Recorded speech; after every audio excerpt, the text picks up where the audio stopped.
The obsidian chamber of the Galaxy Council stretched across 3 kilometers of polished stone, its ceiling lost in artificial stars.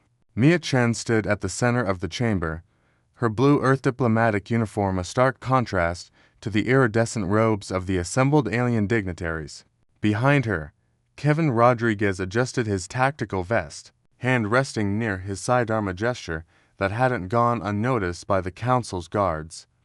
Ambassador Chen, the voice of High Arbiter Vels Oth rumbled through the chamber, translated instantaneously into a dozen languages by quantum processors embedded in the walls. The Valkyrie's crystalline form refracted light into dancing patterns. You have heard the terms. Earth will submit 20% of its gross planetary production as tribute to the Council. This is the price of membership in galactic civilization.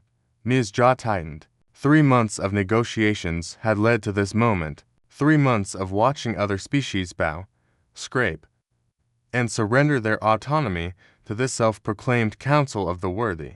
The Torvathi had given 30%. The Mechlin Collective had surrendered 40%. Even proud warrior races like the Kresh had bent the knee, with respect. High Arbiter, Mia began, her voice steady and clear. Humanity declines.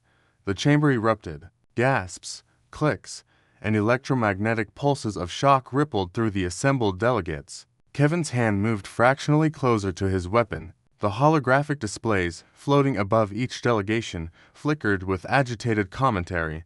Vels Oth's crystalline body darkened, light refracting into sharp, angry reds. You decline. A species barely 3 centuries into space travel dares to refuse the Council. Do you comprehend what you're saying? I comprehend perfectly, Mia replied. She pulled a slate from her jacket and tossed it onto the central platform. It clattered across the stone, sliding to a stop at the High Arbiter's base. That contains humanity's counter-proposal. We offer trade, knowledge exchange, and mutual defense pacts. What we will not offer is subjugation disguised as membership. The Zenith delegate, a floating mass of bioluminescent tentacles, pulsed with what the translator rendered as laughter. The audacity. Your species controls 17 star systems. The Council spans 40,000. You have no leverage. Human. Kevin stepped forward, his boots echoing in the sudden silence. Leverage? We don't need leverage to say no.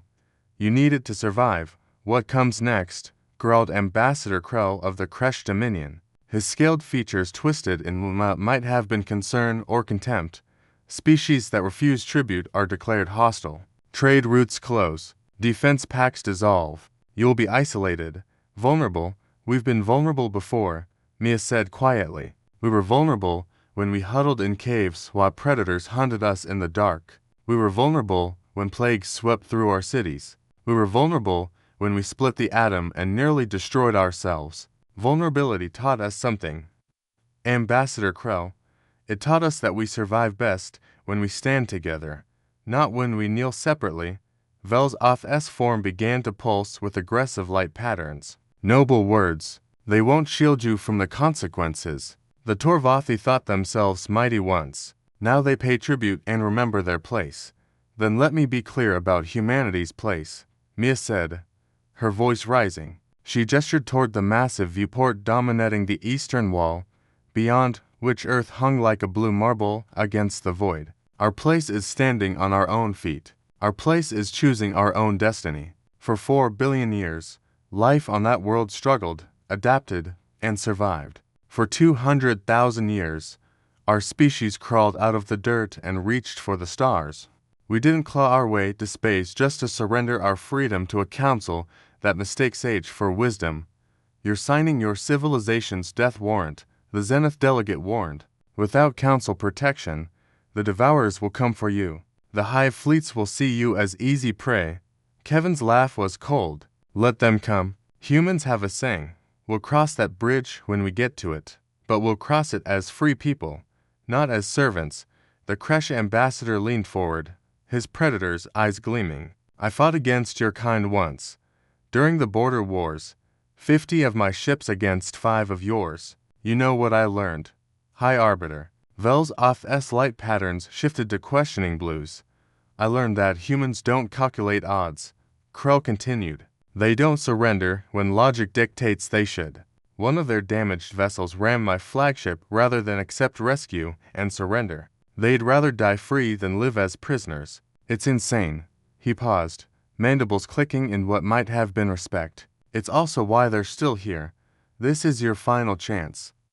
Ambassador Chen, Vel's declared. Accept the tribute requirement or face expulsion and all that follows. Mia met the High Arbiter's gaze without flinching. High Arbiter, humanity fought to world wars. We stared into nuclear annihilation. We survived pandemics, climate catastrophes, and our own worst impulses. We learned something from all that suffering. We learned that freedom isn't given, it's taken. And once taken, it's defended with everything we have. She turned slowly, addressing the entire chamber. Every species here was once like us. Young, idealistic, free. You each had a choice: bow or stand. You chose to bow. We understand why. It seemed pragmatic, safe, logical, but there's a cost to that choice you've forgotten. You've forgotten what it means to control your own fate. Empty rhetoric. Vel's snapped. No, Kevin interjected. It's a promise. Humanity will trade with anyone who approaches in good faith. We'll fight alongside anyone who faces true threats. We'll share our knowledge, our art, our culture.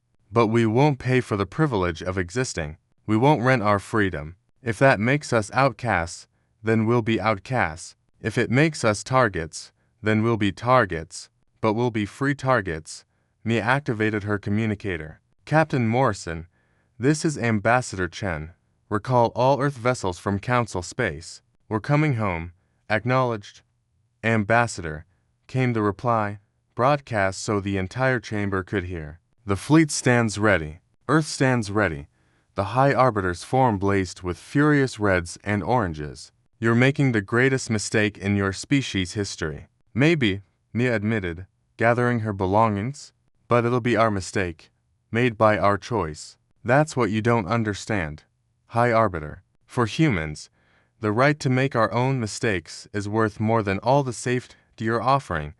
As Mia and Kevin walked toward the chamber exit, Ambassador Krell's voice called out, Ambassador Chen. She turned. The Kresh warrior's eyes gleamed with something unexpected admiration. I'll speak against the trade sanctions. Not all of us have forgotten what pride means. Mia nodded her thanks. As the massive doors sealed behind them, Kevin let out a long breath. Think we just doomed humanity? Maybe, Mia replied, a slight smile playing at her lips. But if we're doomed on our own terms. That's the human way. Behind them, through layers of stone and politics, Earth continued its ancient rotation free, defiant, and unyielding. The end.